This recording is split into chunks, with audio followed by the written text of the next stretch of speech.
നമസ്കാരം. Raf talk ഫുട്ബോളിലേക്ക് അവർക്കും സ്വാഗതം. Ancelotti, we are coming. ഞങ്ങളിതാ വരുന്നു. സ്റ്റെയിൽ സോൾബക്കൻ നോർവേയുടെ ഐവറി കോസ്റ്റിനെതിരെയുള്ള റൗണ്ട് ഓഫ് 32 മത്സരത്തിന് ശേഷം ഡ്രസ്സിംഗ് റൂമിൽ ഒരു സ്പീച്ച് നടത്തുമല്ലോ, അത് കൺക്ലൂഡ് ചെയ്തത് ഈ വാക്കുകൾ പറഞ്ഞുകൊണ്ടാണ്. അപ്പോൾ ബ്രസീൽ ഒന്ന് കരുതിയിരിക്കേണ്ടതുണ്ടോ നോർവേ ബ്രസീലിന് എന്ത് തരത്തിലുള്ള ബുദ്ധിമുട്ടുണ്ടാക്കും? നോർവേ കളിക്കാൻ പോകുന്ന ഏത് രീതിയിലായിരിക്കും? നോർവേയുടെ സ്ട്രെങ്ത് എന്താണ്? നോർവേയുടെ വീക്ക്നെസ് എന്താണ്? ഒരു സോട്ട് അനാലിസിസ് നടത്തിയാൽ നമുക്ക് എന്തൊക്കെ പറയാൻ പറ്റും, എന്തൊക്കെ ബ്രസീൽ നോക്കണം, ഈ കാര്യങ്ങളൊക്കെ നമ്മളൊന്ന് പരിശോധിക്കുകയാണ്. നോർവയെ സംബന്ധിച്ചിടത്തോളം അവർ ഗോളുകൾ അടിക്കുന്നുണ്ട് എല്ലാ കളികളിലും, പക്ഷേ തിരികെ ഗോളുകൾ വാങ്ങുന്നുമുണ്ട്. അവർ ഒരു ഗോളെങ്കിലും തിരികെ വാങ്ങാത്ത കളികളില്ല വേൾഡ് കപ്പിൽ എന്നുള്ളതാണ് നിങ്ങൾ ആദ്യം ശ്രദ്ധിക്കേണ്ട കാര്യം. അവരുടെ വേൾഡ് കപ്പിലെ ആദ്യ കളി ഇറാഖിനെതിരെ പോലും അവർ ഗോൾ തിരികെ വാങ്ങി 4-1. സെനഗലിനെതിരെ 2 ഗോൾ തിരികെ വാങ്ങി 3-2. ഫ്രാൻസിനെതിരെ 1 ഗോളേ വാങ്ങിയുള്ളൂ, 4 ഗോൾ വാങ്ങി, 1 ഗോൾ അവർ തിരിച്ചടിച്ചത്. ഐവറി കോസ്റ്റിനെതിരെയും അവരൊരു ഗോൾ വാങ്ങി. ചുരുക്കത്തിൽ ഗോൾ വാങ്ങാത്ത കളികളില്ല നോർവേക്ക്. വീക്ക്നെസ്സിൻ്റെ പോയിന്റിലേക്കുള്ളൊരു ചൂണ്ട് പലകയാണത്. ഈ 2 ടീമുകളും തമ്മിൽ ഏറ്റുമുട്ടുമ്പോൾ തീർച്ചയായിട്ടും നോർവേ എന്ന് പറയുന്ന ടീം വെൽ ഓർഗനൈസ്ഡ് ആണ്, നല്ല സ്ട്രക്ചർ ഉണ്ട്, നല്ല ക്വാളിറ്റി ഉണ്ട്, നല്ല ടാലൻ്റ് ഉണ്ട്, നല്ലൊരു കോച്ചുണ്ട് അവർക്ക് എന്നാണ് ഇന്നലെ Carlo Ancelotti pre match press കോൺഫറൻസിൽ പറഞ്ഞത്. കൂടാതെ അദ്ദേഹം ഒരു കാര്യം കൂടി പറഞ്ഞു, ഏത് സിറ്റുവേഷനും നേരിടാൻ ഞങ്ങൾ റെഡിയാണ് എന്ന് പറഞ്ഞാൽ അതിപ്പോൾ എക്സ്ട്രാ ടൈം ആണെങ്കിലും ഷൂട്ട് ഔട്ട് ആണെങ്കിലും ഒക്കെ ഞങ്ങൾ റെഡിയാണ് എന്ന് കോച്ച് പറയുന്നുണ്ട്. വളരെ കൃത്യമായിട്ട് നോർവേയെ പഠിച്ചിട്ടാണ് ആഞ്ചലോട്ടി ടീം ഇറക്കുന്നത്.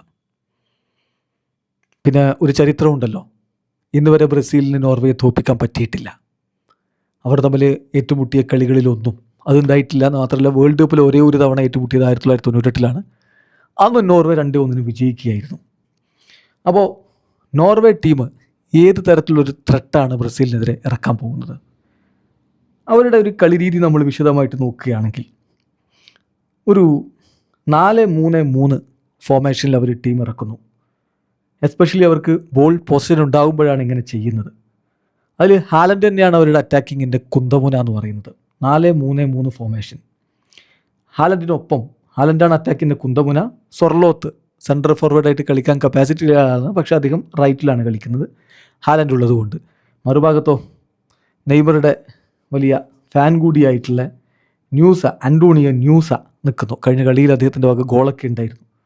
സോ നല്ല മികച്ചൊരു മുന്നേറ്റത്തിന് അവർക്കുണ്ട്. 4-3-3 ഫോർമേഷൻ. അപ്പോൾ മധ്യനിരയിൽ ബേജും അതുപോലെ തന്നെ 2 ബേജുമാർ, ഒപ്പം ഒഡേഗാർഡ് ഒന്നുകൂടി മുന്നോട്ട് കയറി ഒരു ക്രിയേറ്റിവിറ്റി അദ്ദേഹത്തിലൂടെയാണ് വരേണ്ടത്. കാര്യങ്ങൾ ക്രിയേറ്റ് ചെയ്യേണ്ടത് ഒഡേഗാർഡാണ്.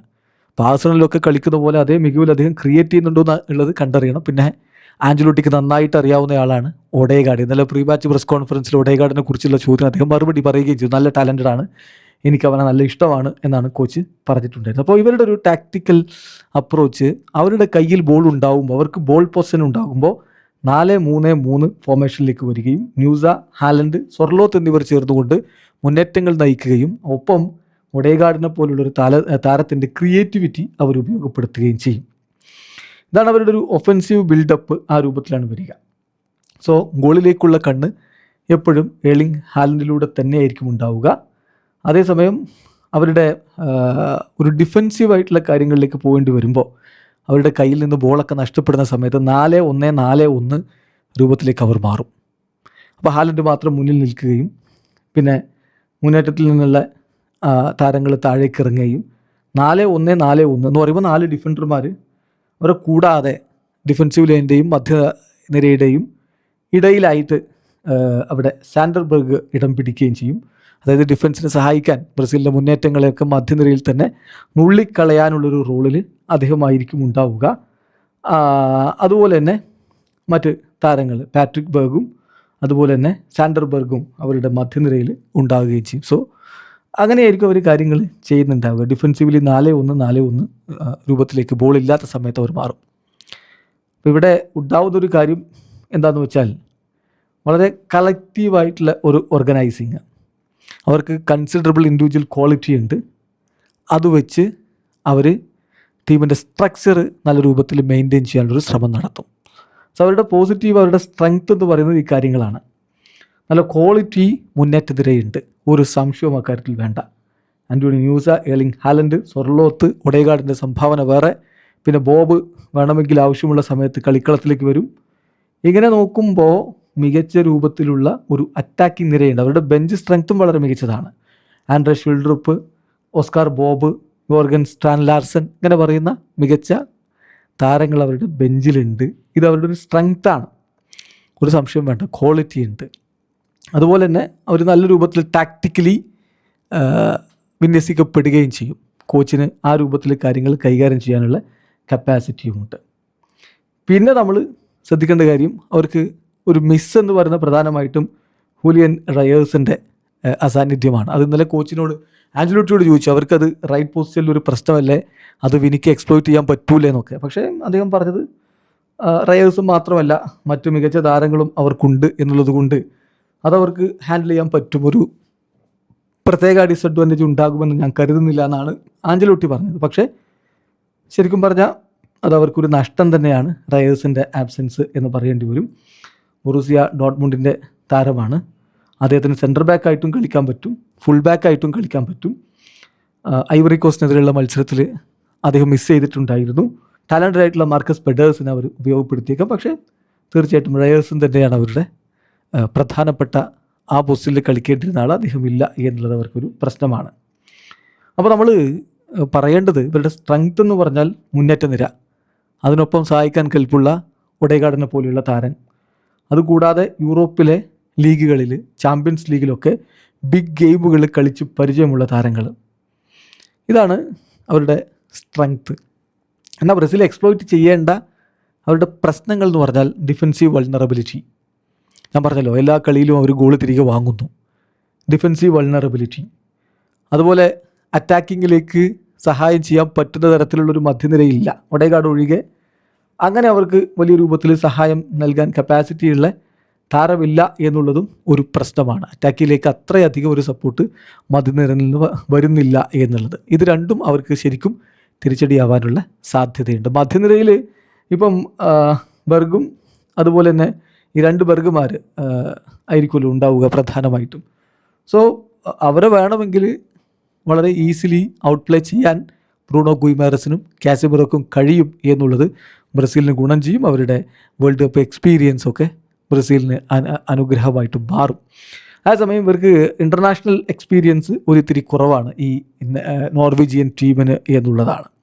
പ്രധാനമായിട്ടും അവർ ഗോളടിക്കാൻ ആശ്രയിക്കുന്നത് ഏർലിംഗ് ഹാലൻഡിനെ തന്നെയാണ്. ഏർലിംഗ് ഹാലൻഡിലേക്കുള്ള സപ്ലൈ എങ്ങനെ കട്ട് ചെയ്യണം എന്നുള്ളത് ഏറ്റവും നന്നായിട്ട് അറിയാവുന്ന ഗബ്രിയേൽ മഗല്ലസും അതുപോലെ തന്നെ കോച്ച് കാർലോ ആഞ്ചലോട്ടിയും ഒക്കെ ബ്രസീലിനുണ്ട് എന്നുള്ളത് അതും ബ്രസീലിന് അഡ്വാൻറ്റേജ് ആയിട്ട് ഉപയോഗപ്പെടുത്താൻ പറ്റുന്നതാണ്. അപ്പോൾ ഇതാണ് പ്രധാനമായിട്ടും നമ്മൾ കാണേണ്ട അവരുടെ ടീമിൻ്റെ ഒരു ശക്തി ദൗർബല്യം എന്ന് പറയുന്നത്. പക്ഷേ അത്ര എളുപ്പത്തിൽ അങ്ങ് വീഴുന്നൊരു ടീമായിരിക്കില്ല നോർവേ എന്ന് മനസ്സിലാക്കിയാൽ നന്ന്. മറുഭാഗത്ത് ബ്രസീലിൻ്റെ ഒരു 11-ൽ ഗോൾ കീപ്പറായിട്ട് ആലിസൺ ബെക്കറും ഡിഫൻസിൽ ഗബ്രിയേൽ മഗല്ലസും നമ്മുടെ മാർക്കിഞ്ഞോസും സെൻറ്റർ ബാക്കുമാരുടെ റോളിൽ ഡാനിലോയും ഡഗ്ലസ് സാൻഡോസും ഇരു പാർശ്വങ്ങളിലായിട്ടുണ്ടാകും.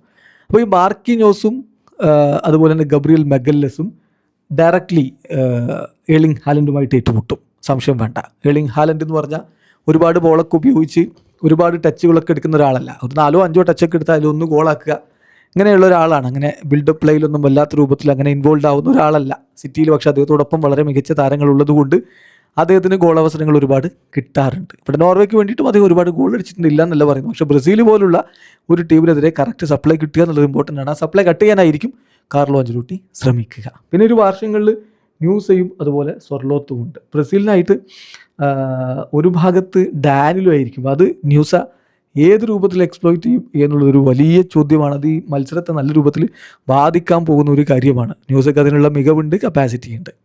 മറുഭാഗത്ത് ഡഗ്ലസ് സാൻഡോസ് സൊർലോത്തിനെ തടയും എന്ന് തന്നെ വേണം കരുതാൻ.